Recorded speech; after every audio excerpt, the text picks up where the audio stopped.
मंडळी, होलिका दहनावेळी काही चुका अजिबात करू नयेत. होली दहनावेळी रिकामा डोकी होलिका दहन करू नये. डोक्यावर पदर घ्यावा, तसेच पुरुषांनी गांधी टोपी घालावी, कारण या वेळेत नकारात्मकता मोठ्या प्रमाणावर असते आणि अशा वेळी डोक्यावर काहीही न घेता पूजन केले तर आपल्याकडे नकारात्मकता आकर्षित होत असते. या दिवशी काळ्या तसेच पांढऱ्या रंगाचे कपडे परिधान करू नयेत.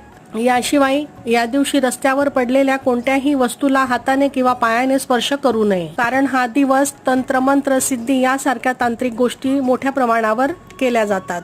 म्हणून थोडं सजग राहावं. ज्यांच्या लग्नाला 1 वर्ष पूर्ण झालेलं नाही तर अशा वधूवराने होलिका दहनाचा अग्नी पाहू नये. याशिवाय ज्यांना एकच अपत्य आहे अशांनी होलिका दहन प्रज्वलित करू नये. होळीच्या दिवशी कुणालाही पैसे उधार देऊ नये, तसेच कुणाकडून पैसे उधार घेऊ पण नये. होळीच्या दिवशी आपल्या घरात भांडण, वादविवाद, कलह होणार नाही याची काळजी घ्यावी. तसेच मांसाहार टाळावा. अपशब्द बोलू नये.